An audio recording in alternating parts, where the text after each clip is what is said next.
This is beginning our podcast, No Damn's Given podcast for 2021. First one, 2021. The dumpster fire that it has already become. So I think my favorite meme for the year is you had one job. All you had to do was be better than 2020. Yeah. Well, it's still early. It's still early. Still early. You got to be a little bit dramatic for the opening, season. Right. You got to have the people want to watch the next season. That's right. So massive. The aliens are still waiting. That's a good point. Yeah. So we'll start off the season with massive insurrection and go down. We'll go down from there. We'll just start it out with a couple advertisements. Number one, we're actually in Q102's control room, so please watch Q102, your local Albany radio station, Albany Sylvester radio station, I should say. And listen too, just on the terrestrial radio. I guess we wouldn't just watch. Well, you can watch on. You can watch on Facebook sometimes. And, yeah, they'll post some podcasts. You can live stream it. Yeah. Yeah. So and media has changed so much that's actually a thing. Georgia Center Med Spa, Nicole and Julie. Can fulfill all your med spa needs. Med spa needs. Albany area hand therapy. I'll let you do that one. Dude, I don't need an advertisement. The guy doesn't advertise. No. So that's all right. And then I wanted to post one event. So True Earth in Pretoria Fields Farm will do an event on March 19th, 20th, and 21st. It's going to be an organic farming spotlight. We'll have several speakers. We'll have beers for the weekend. Everything will be out at the farm and scheduled there. We'll have hay rides. It'll also be a crawfish and organically grown farmed rice or field rice will be what we'll be serving. There'll be talks on farm and permaculture and how that relates to the organic biomass of the soil. The True Earth founder, Claude Gillipo, will be here, and he will be speaking about about True Earth and their products. I'm going to give a talk on decreasing the gap between organic farming and industrial farming, and how to make the health gap between those two. So that'll be date? March. All the talks will be March 20th. Okay, that's a Saturday. That's a Saturday out at the farm. Sounds good. Beer. So this is supposed to be the easy podcast. So beer today. It's been a tough week. We do like an easy podcast. Do what? We do like an easy podcast. It's been a tough year. It's definitely been a tough year. Let's just get the dad jokes out. There's no doubt. Yeah. And then it's not even last week. It feels like a week ago. Just the crazy crap at the Capitol. So that was still this week. I know. I was like we ain't even over it. I know. Yeah, it was like 2 days ago. 2 days ago. Yeah. So 2, 3. Yeah. And I'm just tired of being stressed out. Yeah. I'm looking for a less stressed 2021. Yeah. Well, good news. I just read a BBC article that said dry January is not going good. So if you were doing dry January and you're failing at it, it's okay. They say it might be okay just to have some beers and de-stress. There you go. So speaking just of beer, this 53-footer is, I said, my second favorite beer. I guess my first favorite beer was our stout, which we served the weekend. That was the only beer that we had open, and it was 2 years of completion. And it's the best beer I ever drank because it was the completion of a dream, really, and to open the brewery downtown. But this is dadgum good. So can you tell us about the 53-footer? Yeah, so the 53-footer has been over a year in the making, really. So this is our first barrel-aged sour beer done out at the farm, aged in white wine barrels, and then we finished it on Georgia-grown peaches. So usually if you're looking at our like Goza or Berry Goza, those are all what we call clean beers. A lot of people can start things off as clean beer and then sour them later. This started off as a sour beer and continued its life as a sour beer for over a year until it was tasting what we wanted it to taste like. And we picked about 3 barrels out of we got 20 something barrels out there. And these barrels were the ones that were showing ripe notes of apricot, peach, and it had a lot of wine characteristic to it, white wine. And we were like, well, this would be really good on some peaches. And luckily we're in Georgia, so we know some peach farmers. So we already had the connection with the peaches, and I've done a bunch of peach beers. So we're like, well, why not finish this on some Georgia peaches? And this will be the first Georgia grown, farmhouse sour from us. Definitely, probably the first farmhouse sour in the actual South Georgia. Yeah, Right. I don't know other brewery who's doing that down here. Yeah. I know it's good. Yeah, It's a tasty. lot of our wheat base in there. So So how do you come up with what you want to do as far as your barrel aged products go? Because and have you had any disasters? I haven't tasted too many. I don't know that I've tasted a disaster. we've had a disaster, but not in the sense of it was tasting bad. So one of the barrels that did get blended in here, I wanted to save it a little bit longer and blend by itself and not put any fruit on it. But being that we're in Georgia, there's bugs all around here in South Georgia. And mud daubers. What do you guys call them? I call them mud daubers, the little... Yeah, Dirt daubers. daubers. Dirt daubers? Okay. So they were eating around the head of our barrel, and the head is the front part of it, and then you have all your staves going across. And so these little guys decided that's where they're going to build their home. So about half the barrel was compromised, and trying to put any pressure on it was just leaking out profusely. So we're like, we got to get this out of here. It's already leaking, and it tastes good now, but now that it's more open to the elements than a traditional barrel, we need to get it out and blend it. So I'd say that was the only disaster we've had thus far. So do you what core beer was it? Did you It's its own recipe. okay? So for sour beers, you want to leave a lot of unfermentable proteins and stuff in it. So things that your traditional yeast would not eat up, you want to leave for bacteria. Yeah, so you kind of base the recipe off of it. This is going to be sour. It would be a beer that, let's say, if I did and I just put normal yeast in, then it's going to be pretty, on the back end, pretty thick. But you want to leave those proteins in it that can later on be digested by your bacteria. And then you add more bacteria to clean up that bacteria's off flavors, and Dirt daubers count as protein. Yeah. They do. If you're There's no dirt if you're daubers starving in here, yes, you can't eat a dirt dauber if you're starving. Yeah, they just were having fun with that particular barrel, which was one of my favorite barrels. So it's kind of sad.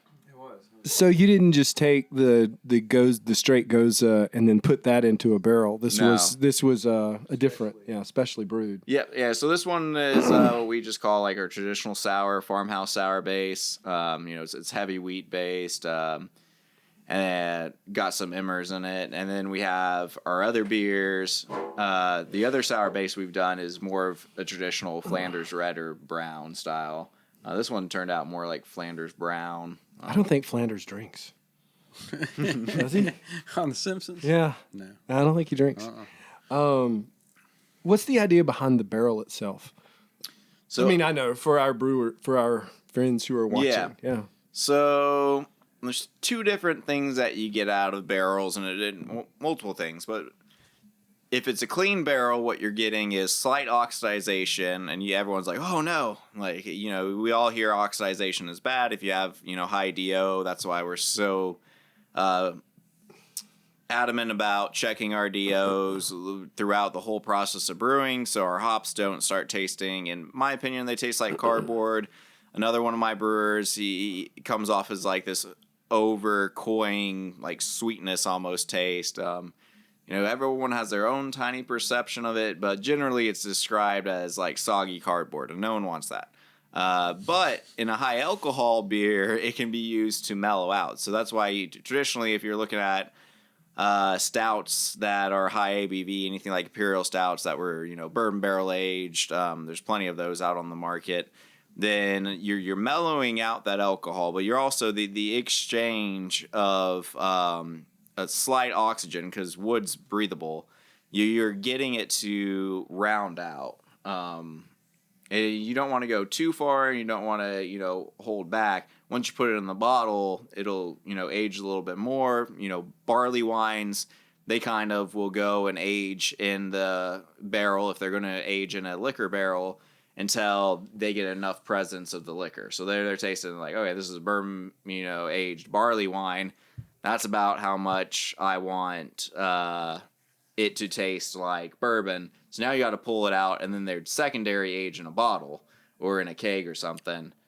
And that's basically to just preserve that, but then it would mellow itself out because there still is oxygen in there, and over time it'll lose some flavor of the heat that you get with booze. And then on the sour side of it, you're doing multiple things. One, you're giving a place for the colony to live. So the colony of bacteria, if you're doing it at home, if there's any home brewers listening, what you want to be doing is add wood chips and stuff to the top if you're doing sour beers. And that gives a place for your colonies to live and create. In a barrel, they're totally surrounded. There's ridges, there's edges. They can colonize the barrel itself and live in your barrel. And essentially, you could inoculate the next beer just by going on top of that. Huh. And then the second thing is it does give it oxygen, and some of these bacteria like the oxygen and want to continue working with that. So, man, this is a good home for it. There you go. So they live stainless underneath the steel wood is chips? not as good.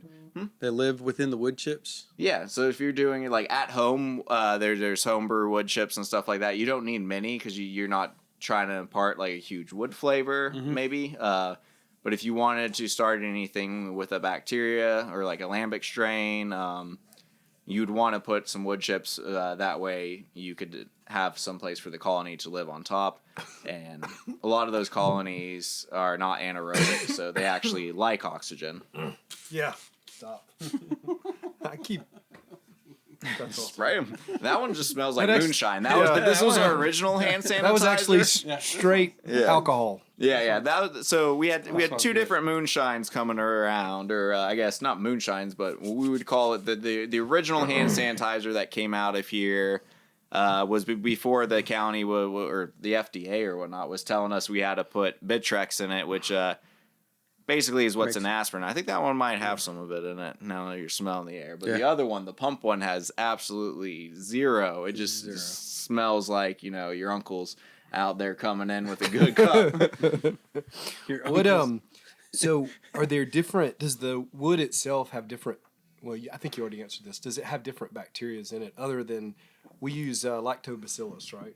So yeah, lactobacillus. Brettanomyces, would it have that? Yeah, one so or Brettanomyces. Yeah, so this has bread in it. It has Pedalococcus. It has lactobacillus in it.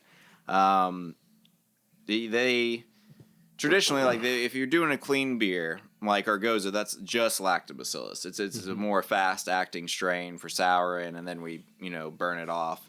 But it's very one dimensional sour. Where when you start introducing different strains, some people will we did a beer probably about a year and a half ago here, actually, that was with just Brett. That was the only off flavor that you could, detect that wasn't yeast. And that the Brett, long term, it usually, like, there's Brett Trois, there's different strains of Brett. Traditionally, Brett is known more for its horse-like hay, barnyard funk flavor. A lot of saisons may give off some breadiness or even have Brett in them. Horse blanket is another term that brewers use. Horse blanket. Who was tasting their horse blanket? I mean, you just go into a barn and just smell, and like you smell. Your taste is primarily driven from your smell, and that's one of the things when I'm interested to see what they say about COVID. Is like, oh, lost a sense of smell and taste. It's like, or is it lost a sense of smell, so now you don't taste as well? Yeah. Like, are you losing really both? Like, or did you just lose your sense of smell, so now you can't taste? That's a good point. Yeah. They're both peripheral nerves, so who knows? That's why you should wake up and try a 53-footer every morning. If you can't taste the peaches, you might have COVID. You may have COVID. It is another If test. not, finish the bottle. It is one more test. Give your praises. There you go. Yeah. Peaches high in vitamin C? They're high in stuff. I don't know. They probably got some vitamins in them. Yeah, they do. There you go. Yeah, one more selling thing. point. There you go. And there's a bunch of peaches. We got one bottle out here. I know some of y'all might have been seeing that we were out of bottles for a second. That's because I was home printing some labels for a minute while everything's a little bit back ordered with COVID. We got our official labels in here, and we're keeping up with demand on getting them out. Still, probably only a couple hundred bottles left. So if you want a bottle, come in, grab it now. If you want to age it, just throw it in your fridge, age it for a while. They are so good. Yeah. By the time this actually airs, Aired. there'll be like 3 bottles left. Yeah, probably. They've been going out. I just did up another 2 bottles today. They keep on selling out. Yeah, they're good. You were talking a little bit about the pandemic. The candemic We've also or the had pandemic? we've also had the candemic. We did. We had the candemic. We just That's, got cans that we ordered, probably over 6 months ago, if not further. Today. Am I right? The last time we got cans, we were making hand sanitizer, so it was in March. Yeah, but we didn't get them. Those ones were ordered a while back as well. But we did get cans in randomly while we were making hand sanitizer. And it was just we've already ordered them. They were already on the line with our name on them, so they got them through. And then that really held us over. It's just thank goodness we got it. At that point in time, it wasn't even our foresight or anything. It was just the luck of It's better to be we were lucky. running. We were running out of cans, and we wanted to have a cushion barrier, so we ordered some more cans, and it just so happened that after we ordered those cans, you couldn't get any more cans for about a year. Yeah, Right. that was tough. I mean, my heart goes out to all the breweries that couldn't get cans. So if you've got one of those in your town and they happen to be open, go buy their draft beer because they would love to. They would love to have some cans, I'm sure.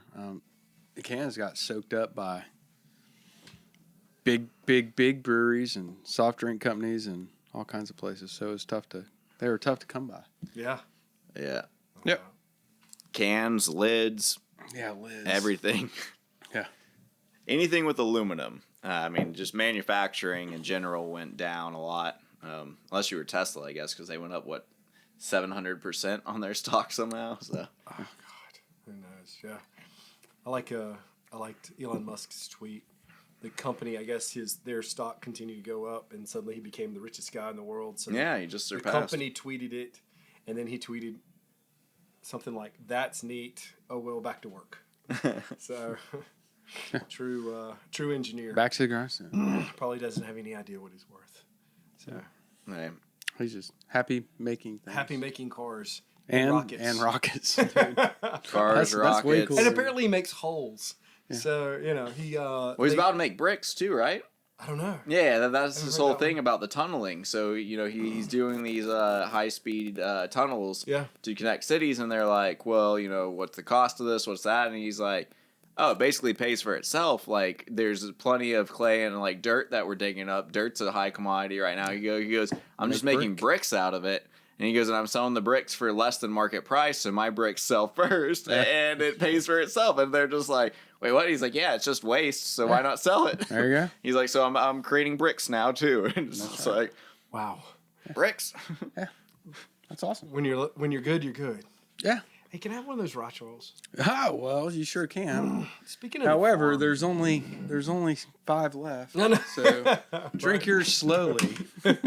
Drink yours slowly.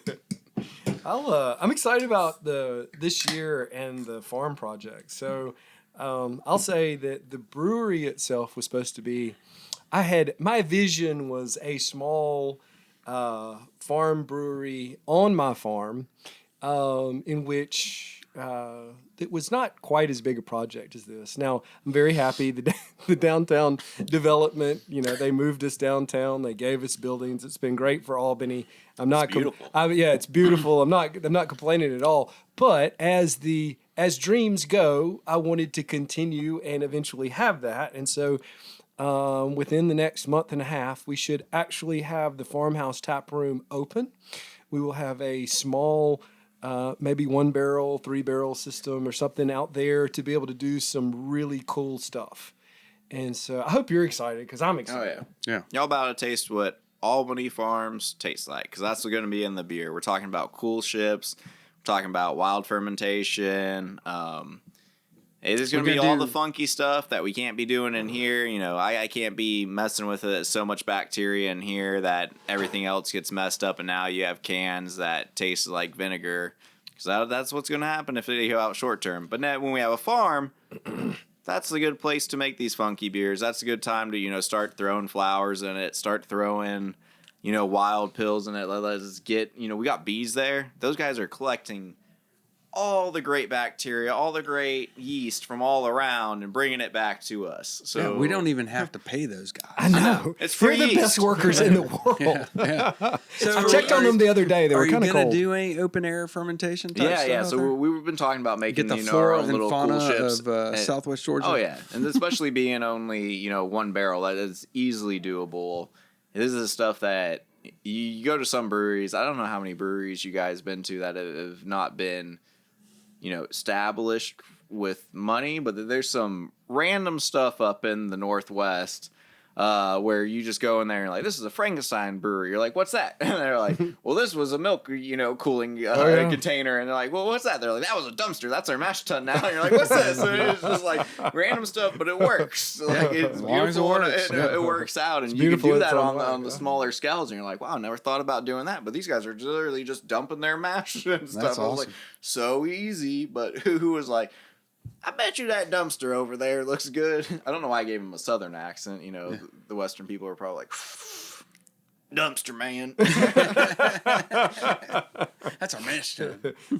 We're trying to get that same southern accent guy to smoke the same weed. So we'll work on that. Yeah, I guess that's one cool thing we did. Speaking of the farm, we had our first, I talked about this one, had our first hemp harvest? Hemp harvest. Cannabis harvest. And that's a lot of hard work. So if you grow hemp or cannabis for industrial, like if you want to make rope, then you plant it tens to hundreds of thousands of seeds to the acre.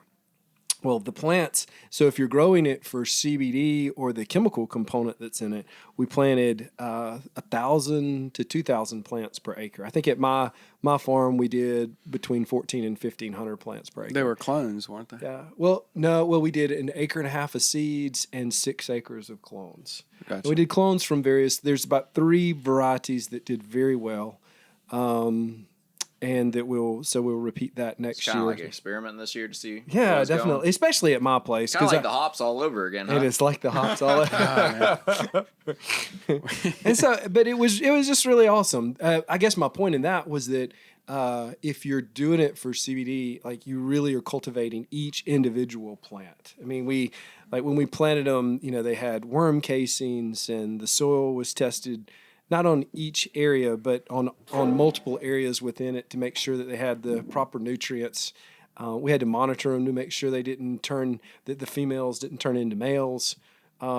Stress makes that happen. Stress, yeah. For plants. It also makes them produce a little more THC. So, yeah. But it turned out perfect. We had a guy. Well, some guy from Atlanta called my dad and wanted to ride down here and just look at things. Dad gave him the address. He drove by and he goes, I don't see any hemp, but I found this Christmas tree farm. Yeah. So a lot of people were asking if that was a Christmas tree farm. Like, well, what's going on over there? Yeah. So our plants were that big and that pretty, and they were that healthy. Now, if you rolled your window down, you were pretty sure it wasn't a Christmas tree. Yeah, it didn't smell like spruce. It didn't. No. Fraser firs. Yeah, and that's so the too bad though, because that would really go good with some beer. Yeah. So back in the day, like hops were introduced way late in beer history. If you're up with it and you're like, no, hops, that's the only thing. Actually, no, you're on the new age of beer is hops, and it was kind of almost a church takeover, and religion really brought hops into play. But before that, it was, your Heinz 57 of beer. There's multiple ingredients that got mixed together to not create some cloying sweet beer, to blend out the palate. And most of it was almost medicinal like. Where nowadays, hops are great for falling asleep and giving you a bunch of estrogen. Like, I still think beer's pretty medicinal. Oh, yeah. I've been using it for stress relief all through COVID. Yeah, I've been using it since I was 21, so 30 years now. Yeah, 30 years. I was 21. So I was 21. Not a day before. Not a day before. I'm a law-abiding citizen. Cheers. Rye Charles this year was very good. It was really, so Rye Charles was not that it hasn't always been delicious, but it was it was delicious this year. We went back super to our roots of really going traditional. We went from like 6, 7 hops in there to just 3, and that was the way to go. It was getting too muddy. Unlike the Heinz 57 Groots, Rye Charles needed to be simplified and to showcase instead of muddle flavors of hops. Yeah, I like a non-grassy rye. And we're back. I mean, we never really left. We don't even have to say that for them. It just keeps on going. It just keeps going, man. Yeah, the time ran out, and we just restarted back up. Who knows? Yeah, it was time paused. And if you've noticed, we've all had these magical beers. They just came out of nowhere. Magical beers. These were dry hemped too, right? No. This one was not. So this is the recipe that was dry hemped, and then we wanted to see it like non-dry hemped, how it was tasting. Just to like, wait, was that the hemp or was that something else? So, it's very scientific method here. You want to have one control group and then one not. Yeah. Hey, you know what you don't want is the placebo group. Yeah. Especially not in beer. Wait, I didn't even get drugs? No drugs? It doesn't even taste like beer. It tastes like water. Exactly. You got the placebo. You got the OJ group. Yeah, but I guess the whole hemp thing started out with the farm. And so our tap room is actually going to get finished in the next 6 weeks, and we'll be open completely, and we will be able to serve beers, brew beers. We have an herb garden, so we can, we have like at least 10 hibiscus plants. We have, all kind of herbs, anything that the guys have asked for. They've asked for a lot of loquats, we've if I recall. Loquats. They said, if you and our want loquat trees are more. this big. Yeah. So we'll still be using the one in your yard. Dude, the one in my yard is awesome. It's totally organic. Yeah. We it just need is. some more dandelions from your yard. Springtime's going to come up again. I'm going to need some more dandelions. Yeah, that's right. Yeah. I have a very organic yard because I don't put any type of chemicals on my yard. Not due to laziness. Yeah, not at all. I tried to keep an organic yard is exactly what that boils down to. But yeah, we picked a lot of dandelions from my yard. My kids helped out a little bit. No child labor was used. That's exactly. They're my children, so they're allowed to be. I don't think we have to pay them, do we? No, you don't. No. Exactly. They're my kids. I say go out there and pick those loquats. And don't fall off a ladder. Pretty sure it was you and I on the ladder. So, we were up there. That sucked. The problem is not the picking the loquats. The problem is de-pitting them. Yeah, because a lot of them have like 2 or 3 pits. Apparently the pits have arsenic in them or something. Yeah, so you don't want to. It's like apricots and stuff. Yeah, but it's also the good taste you get from a lot of cookies and stuff. In Italy, they use the apricots seeds. And that gives you that taste. Yes. Actually, I think my mom was trying to kill us. Your tasting is poison. She got him, man. My mom's she's very Italian. Yeah. Surely she knew. Yeah, surely she knew that stuff wasn't good for us. Yeah. Could have. But it was it was the 60s. We ate lead paint and stuff like that. We turned out okay. All the kids were okay back then. So. And so we're also, as far as the farm goes, we've gotten several organic producer grants. So one was for Rye Charles this year. And that has nothing to do with how good it is this year, but just the rye, the terroir, which I think is really one of the things I've enjoyed about our beer brewing is that when we use our products, we see different tastes because of the change in how the ingredients where they are grown affects the taste of the beer. Our rye definitely tastes different. You know, as a brewer, we're always tasting our raw ingredients and seeing like, okay, well, what does this taste like a little bit? How do you blend that? Just like if you're a chef, you're constantly, you know, tasting throughout the whole process and not just blindly throwing in other stuff saying, it needs this. No, you smell, you taste, and then you make a decision like, okay, what's this going to pair well with? Our rye has, you know, this piney honey-like taste to it, which is very unique. It's not like what you would originally think, you know, your rye would be tasting like. This is not German rye at all. It's definitely Georgia rye. Georgia rye. It's a little bit smaller kernels than even, you know, German rye, and I think we can even up the rye content in Rye Charles. That's my thing. I say go more German. Let's go 30-40% rye content. Yeah, I mean, it's good. If we grow enough rye this year, I mean, it's all, you know, no hurricanes, nothing else that's going to take out the crop. Yeah. Let's do it. Yeah, 2021. Hopefully, it's just Don't be a dumpster. Don't be a dumpster fire. Don't be a dumpster fire. Don't be a dumpster Look, fire. so You got one job. You just got to be a little better in 2020. Not a lot. Bar none. This is like that's a low bar, buddy. My favorite rye. Yeah. I mean, bar none is bar none. Yes. Yeah, it is great beer. There are props given. I do like Westbrook's One Claw and Two Claw, which is their rye IPA and their double, and they're pretty good too. I grew up in I lived in Charleston. I didn't grow up there, but I lived there for a while. They're in Mount Pleasant, and they make some good rye. And if you like those, you should really try this because this is spot on. I don't know, we don't ship outside of Georgia. Yeah. Yeah, and in fact, you can always come to Georgia. You can always come down to the brewery to get some rye right. Charles. There's exactly. no doubt about Rye it. Charles. Yeah. So as far as the farm goes, we're also our next grant. We're working with Georgia Tech to do a smart farming ag project that will also include the 4C Academy, as well as the X-Boys. We had King Randall on last week for kids to come out and learn both computing and farming at the same time. This is another attempt to be able to magnify the effects of organic farming and teach farmers of tomorrow about organic farming today. Mm-hmm. So interesting that we're opening the pub at the farmhouse. Mm-hmm.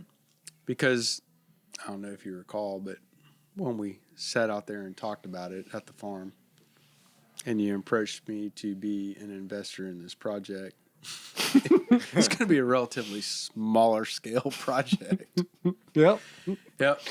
And then when it grew to a larger scale project, I recall that conversation we had where I said, well, my investment's actually going to be the same as what it was when it was a smaller project. But it circles 100 or 360 degrees, and we're kind of back where we started. Hope so. Yeah, that's the idea. So that's I'm really excited about it. We went out there earlier today, and it's coming along, and it really looks good. And I'm excited about the when do we think that might go online? As far as not online on. Well, we've had one event out there, and it was actually did really well. The blueberry blackberry weekend that we had, where it was a U-Pick weekend, and we also we obviously hadn't brewed the beers out there, but we had several beers that were made just for the event. We had the Rocket come out. They took our berries and made blueberry cobbler, which was I don't know, it's a hit as far as I'm concerned. So it was a great weekend. They're coming back out on the 17th? 17th they're coming back out. If you missed the first brunch and you were sad because you were a loser, come back out on the 17th. Second brunch. They sold out. So come early. Oh gosh. Also, this brunch, last brunch we did normal seltzers with mimosa. This brunch is high gravity seltzers. This is champagne level seltzers, and we got this beautiful filter coming in. Our brewmaster D is actually, he was going to be here today, but he's driving that baby back right now from Orlando. Damn. Yeah, you're going to have beautifully clear seltzer. Yeah. So when you say champagne gravity, we're talking about like 10 to 12%. Yeah. So we're making a big batch, and then instead of diluting it down to go on further down the line to get flavoring, we're pulling some off initially from that to do the seltzer, and then we're just going to mix at the point of sell. Last time, everything was mixed, but some was a little bit more juicy than the other. We learned, I think it was one of the first times we're like, we could just pre-make it in the keg. Everyone loved it. It all tasted like orange throughout, even if you were the lucky ones that it didn't look so orange at the end. You were just getting more alcohol. We learned our lesson a little bit, and we tweaked things, and dude, that was a great brunch, and I'm excited about another brunch. I'm really excited about. Imagine brunches, or what if we do even picnics out on the farm? So you just come out there, like the days, especially in springtime where it starts getting better. Here's your picnic basket. You just hand them the picnic basket. They pre-order. You already put the stuff in there for them. They get some fucking... It's a great idea. Sorry. I don't know if we can curse on here. I curse like a sailor. We actually My curse girl all the yell at time. me all the time. But we can I try to catch myself. Yeah. If we need to. Yeah, I know a guy. Get an edited guy. I know this guy's going to review this, and he can just beep it. Yeah. But, I was thinking about it in retrospect, and I don't know if I wanted to do the brewery for the... this is a hard statement because I know I really like beer and always have, and I've brewed beer, and I'm a chemist, a practical chemist because I'm a pharmacist. So the science of it is I've always loved that part of it. But I really was excited in the initial part of it about the agritourism component and just having people out there and being able to talk to them about like this, like, because I don't think, like, if there's anything that Pretoria, like, our mission should be to educate people on how great South Georgia agriculture is, and how not only Georgia agriculture, just agriculture changes the world. And what he's trying to say is how you can grow anything, even in hell. It's challenging to grow. Let me tell you what. This is hard clay we're in. Let me tell you it's what. red clay. It was funny. So when we moved, that was funny. We're going back a bit, but when we're growing hops in Camilla, they grew really, really, really, really well in that kind of sandy loam. Yeah. Something that you can just pump. Yeah. So we transferred everything here, and put all the Trusses wires up and whatever they're called, and that was that first year, and we had was it 7 varieties of different hops? We had visions of grandeur. Well, it was but even they grew well down. No, that's not true. Not all didn't? 7. Yeah, no, only the Cascade grew well. Oh, okay. And so that's the reason we propagated the Cascade throughout. And that's the reason we have a lot of Cascade now. That is that is all we have. If y'all miss Pine Avenue, I know a lot of people are yelling when we're going to have Pine Avenue again. The hops got to grow again. That's when you have Pine Avenue. That's right. You're exactly right. And the hop house out there has, I mean, it's like weathered some storms and things like that. It's matured, and it will, because of the smart farming. I'll have it 100%. I'll have the hydroponic component 100% computerized this next year. Oh, really? Yes. Nice. And I'm doubling the number of buckets, and so we have 30 buckets, so I'll have 90 buckets next year. So it'll triple the number triple the number of hops that we have just off of that.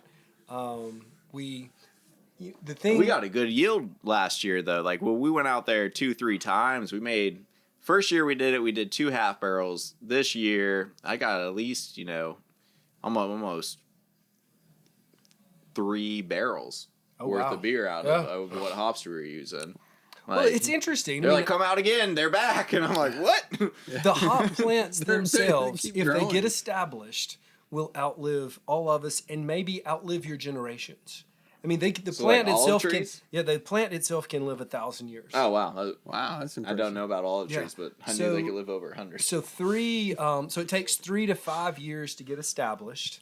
The root system itself can go down 10 to 25 feet. It's going to be hard here. In the Georgia clay. In the Georgia- So if it's in the Yeah. Georgia clay, you can't get that root out. Actually, something I learned is if you're It's never hard good. pan, if your hard You don't want pan, hops too bad. if your hard pan is too hard, then they actually can't penetrate it, and they'll grow sideways on the hard Okay. pan. And so that's actually a bad. That's thing. like redwoods. Yeah, though. that's a bad thing. Yeah. So they'll You because don't want 'em. the water accumulates there, and if water accumulates, then Then disease they accumulates. they get And moldy. so you want it to go straight down. So, but yeah, so it's kind of interesting. I mean, the cool thing is like why Germany and Austria and why those places so established as far as beer goes, because the plants that have made their beer over the years have been established. Oh, Yeah. The and noble they've used- hops taste like the noble hops because they've been there for hundreds of years. They're very noble. I mean, and think about what we've tried. So Great Saz. so I had this idea really 5 years ago, and 5 years ago there was one brewery in Macon. The rest of the breweries were in Atlanta. Like when I said, let's do this, Yeah. there was one in Macon, and the rest were in Atlanta. And, there was one in Birmingham. There was obviously quite a few in Florida. Athens. There was Athens. There was Athens, that's right. We used to drive up there. Yeah, we did. I do like Creature Comfort and Fat Thor. Yeah. Or what's this other one? That one must be a small brew pub. I'd never heard of them. Creature Comfort? No. No. What's Creature Comfort? Never heard of those guys. I'm a head brewer down in southern Georgia. No, Fat Thor. He's drinking Creature Comforts on the movie. Yeah. Oh, okay. Oh yeah. I was like, what is gotta he be- talking about? He's making a I haven't watched- reference to. I was the- like, Fat Four Brewery? Thor. I was like, That'd I make never a great heard of it. brewery I've never name. heard of And That's if you decide to take Fat Thor as a brewery name, I'd like a little bit of a little bit of royalties, bit of please. royalties, please. Fat Thor. Coming at you from Fat Somewhere- Thor Brewery. Chris Helmsworth's pissed. Somewhere, why? Because they made him fat. You just call him Fat Thor. He may drive down It's Southwest okay. Georgia. One of the good memes I saw recently was it was like Batman after his parents died, and he's all doing everything and getting swole, and it was like Thor after his parents, and just like How many cheeseburgers can I eat? Where are we going with this? I don't know. I don't know. everywhere. I Yeah, don't even matters. everywhere. We got hazy IPAs for days. We got agree. Rye Charles for days. We got the mosaics. Talk about the mosaic. Talk about Slappy. Slappy, Slappy. slap dat, as we like to call it around here. We have a street called Slappy in Southwest Georgia. Yeah, this was the original Slappy alcoholic drink before Twisted Tea decided to take the slap name. Yeah. But yeah, no. Slappy, slap dat. It's around here. Come get it. This is 100% mosaic hops in it. This is, I wouldn't call it your traditional one, single malt, single hop. It's not that, but we got multiple awesome grains in here, Multiple awesome. providing you the mosaic experience you need. And this is a recipe from one of our old brewers here, Travis Slaughter. T. Slaughter. Yeah, we just threw his name we out love there. some D-Slaughter. Yeah. God. Did you see his Christmas Instagram? He makes post? a good one He makes every a good year. Christmas Instagram post. Okay, so 2 years ago, or about 3 years ago, he Look, was look, doing the look, little little drummer chili. boy. He's a little chilly. That guy's hilarious to me. You saw his one, where he's on the bear this year? Yeah. That's awesome. Every year he sends out ridiculous Christmas cards that are just borderline, Creepy. I was going to say Instagram safe, because Instagram's laws of what you can post are pretty, Travis, Tough if you these years. tuned into this, it was creepy. no, it wasn't. Yeah, Travis, I love you. I liked it, but it was funny for sure. Thank God all the yep. He's got that shotgun. But like you look at all the pretty shotgun hilarious. shells, I'm pretty sure none of those are actually real. They all look like snap caps. like snap caps. And why would you have that many snap caps? That's kind of funny too. Because he is trapped. I mean, I don't know the guy to have a shotgun in his house. He's not the type of guy. He's going to run at you naked with 2 drumsticks and get you. He may. I do miss the drum set. Yeah. Yeah, he's funny. Good old Nashville. Good old Nashville. Well, it's been great. Yeah. It's been good. I think that was good. Yeah. I think this should. I think we should definitely end. So we will next time. Who did we say we were gonna have? Do we have a next time? We're talking about Page Brothers or. Yeah, I ain't going to say that name. Yeah. Yeah. Yeah. Well, It might be a secret. us. Or Yeah. we may just talk Listen, about the hot project. Yeah, Yeah, well, we're we're kind of told not to tell that name. We're under contract not to say. We can't say Yeah. it. But Yeah. Yeah. So we'll figure it out. Yeah. So a lot of good things coming on at Pretoria Fields. A lot of good beers coming up. Please remember that on March 20th, on Saturday, we have an event out at the farm with True Earth, and to promote organic farming as well as South Georgia brewing science. and you're getting the Tripp first will be look at giving a what talk. our tap room looks like. Like, come on out there. There's going to be That's a right. first look. That'll be the first event that we'll have at the tap room. Yeah, publicly. Unless you just go out there like I do and Harris comes out and asks you what you're doing every single time because he forgets what you drive, apparently. I'm always out there taking pictures. It's a beautiful spot, so I'm always out there. But Harris, every single time, comes out. But publicly, this will be your first time to come on out, see our tap room, get the first look of what brewing is going to look like out there. In the same building is what we were talking about earlier with these grants is where the drone projects are going to be happening, where our connection with smart farming is going to be happening. This is really in South Georgia, like where you're going to go to see like what is the future of farming. So get a look. Yep. Yeah. Very good. Thank y'all.